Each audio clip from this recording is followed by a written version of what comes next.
Farmers Insurance. Simple human sense.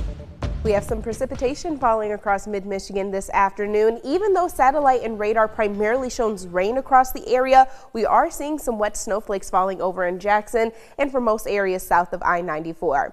Temperature-wise, we are already at 39 degrees in Lansing and St. John's, a lot cooler where we have that snow currently falling. As we go throughout the rest of the day, we'll hold on to this wintry mix of precipitation, and it'll also stick around for tomorrow. But don't worry, temperatures still going to stay above average the rest of the week. 6 News at Noon starts right now. WLNS is here for you with 6 News at Noon. Tonight, Governor Gretchen Whitmer will deliver her 7th State of the State address. It's our top story at noon. Thank you so much for joining us today. I'm Megan Vaselli. Governor Whitmer will speak in front of both state, House, and Senate lawmakers starting at 7 o'clock. You'll be able to watch that live on our website, WLNS.com. Her office says she'll lay out her newest plan forward, which focuses on creating jobs, lowering costs, and continuing record investments in education. In a press release, the governor said she looks forward to delivering the address, building on 6 years of strong bipartisan progress. Progress, she says, has cut taxes by $1 billion for seniors and working families, provided free meals for all public school students, and fixed a lot of roads. In Washington last night, House Republicans narrowly passed their budget plan in the face of united opposition from Democrats. The measure now heads to the Senate, but what the final version contains remains unclear. Washington Bureau correspondent Trevor Shirley is here for you now with the latest from Capitol Hill. For hours last night, it looked like Republicans might not have the votes they needed to get this passed over opposition from some of their own members. After a late evening final vote, House Republicans passing their first major legislation of the second Trump era. We have a lot of hard work ahead of us, but we are going to deliver the America First agenda. At one point, House Speaker Mike Johnson even pulling the bill from the floor after it appeared a handful of Republicans would vote no. But then shortly thereafter, it was reintroduced, sending members scrambling back to the chamber as holdout Republicans got on board. We got it done. We had the requisite number of votes to move this process along. The House Republican budget contains about $4.5 trillion worth of tax breaks and around $2 trillion in spending cuts. We have a very serious situation, fiscal situation, and we need to make sure we deliver, and we need to make sure that we can get this economy back on track. But Democrats say the bill does nothing to help average Americans and will likely take more money out of their pockets. They're going to slash and burn Medicaid, slash and burn veterans benefits, and slash and burn nutritional assistance for children and families. This is what House Republicans are all about. Some moderate Republicans remain uneasy about potential cuts to Medicaid, even as Speaker Johnson says that won't happen. Now passing the budget resolution in the House, it will go to the Senate. The Senate, having already passed its own budget, now has to reconcile with the House version before March 14th. When funding runs out and the government shuts down. We will do everything we can to make sure that the government stays up and running. In what form that takes remains to be seen, but we're working all the options. This morning, President Trump praising that vote, calling it a big win for Mike Johnson, and calling on Congress to balance the federal budget. Reporting in Washington, I'm Trevor Shirley. Congressman Tom Barrett issued a statement on the budget resolution saying the people of mid-Michigan sent me to Congress to do the hard work necessary to lower the cost of living, secure our border, and unleash American energy. He also said, quote, "This resolution does not cut Medicaid. It does not cut Social Security. Instead, it simply establishes a framework for us to begin working on the details of a thoughtful and responsible piece of legislation that will ultimately improve the lives of people across Michigan and the United States." We're working to learn more about a fire that broke out early this morning inside an Ingham County home. It started sometime after 2 on South Every Road in Vevay Township, which is near Mason. Several fire departments responded, including Ingham Township, Leslie, and Mason. Investigators believe the fire started in the attic, although they're still trying to figure out how. Everyone inside at the time was able to get out safely. Stay with 6 News on air, online, and through our 6 News app as we continue to follow this developing story. The Jackson City Council now has voted to sell the historic Hayes Hotel.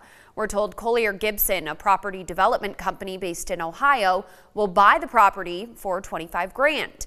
The $35 million renovation will include 109 apartments with a mixture of studio, 1- and 2-bedroom units.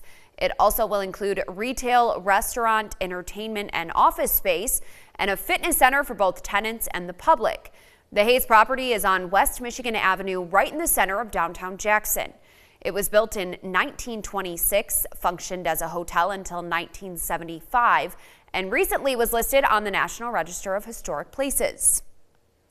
Holt Public Schools now getting a little boost. Sycamore Elementary School and Washington Woods Middle School both were selected randomly as grand prize winners to receive $2,500 from Kroger. It's part of the Kroger Return to School sweepstakes. Sycamore serves kindergarten through 4th grade students, and Washington Woods is home to 5th and 6th graders. The elementary school plans to use the money to buy new scooters for its physical education classes, while the middle school wants to spend it on technology improvements. Kroger's nationwide Return to School promotion aims to give back to schools by helping districts purchase items necessary for student success, such as books, supplies, and building improvements. From Storm Tracker 6, this is Weather First, sponsored by Auto Owners Insurance. Simple human sense. Hopefully you were able to find some time yesterday to go outside and enjoy all of the sunshine and spring-like temperatures that we had in place. Because even though we are still going to be above average today, it will be a lot cooler in comparison to temperatures we saw yesterday. And as you can already see on live Storm Tracker 6 Doppler radar, it is also going to come along with the chance for precipitation. Even though this radar is showing rain showers across the area, we do have a lot of cold air aloft, so we are seeing some wet snowflakes mixing in at certain points in time. We'll hold on to this wintry mix of rain and snow as we go throughout the rest of the afternoon. System will begin to exit by the time we move into the evening hours of the day, leaving us dry and cloudy. But as it passes off to the east, it will be wrapping some cooler temperatures back into our area, and we could have a very brief period of some wet snowflakes as we start off early Thursday morning.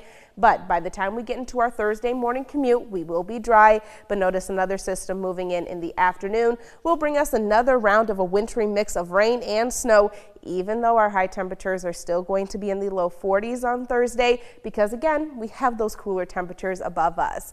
A very similar situation on Friday as we continue on with this parade of low pressure systems.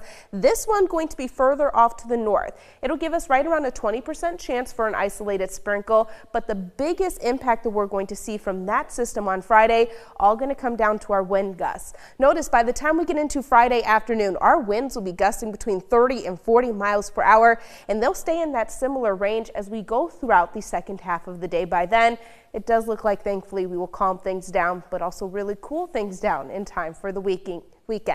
Speaking of temperatures outside right now, trending a lot cooler compared to where we were just 24 hours ago. 16 degrees cooler in Jackson, 18 degrees cooler over in Marshall compared to this same time yesterday.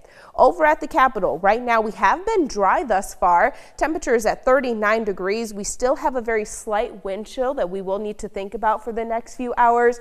Currently, it feels like temperatures are hovering right around the freezing mark with those winds at 11 miles per hour coming out of the southeast. Similar situation in Grand Ledge, 39 degrees. That peak wind gust still incredibly light, only at 7 miles per hour. In Jackson, we did have some pretty intense snow showers earlier, just right around half an hour ago. Thankfully, that activity has lightened up. If we take all of that snow, melt it down into the liquid form, we have right around 0.06 of an inch of precipitation thus far. Again, those feels like temperatures in the upper 20s. Similar situation in Hillsdale. Temperatures still above the freezing mark, so any impacts that we see from this mixture of rain and snow going to be incredibly limited. High temperatures for today. I don't think we're going to quite make it up to 40 degrees, but we will be fairly close. 6-day forecast shows a better chance at highs in the low 40s for tomorrow, in addition to another round of that wintry mix of rain and snow. Our next completely dry day will be on Friday. Couple of peaks of sunshine possible, that high of 47 degrees. Enjoy it while we have it, because as we move into the weekend, of course, we really cool things down.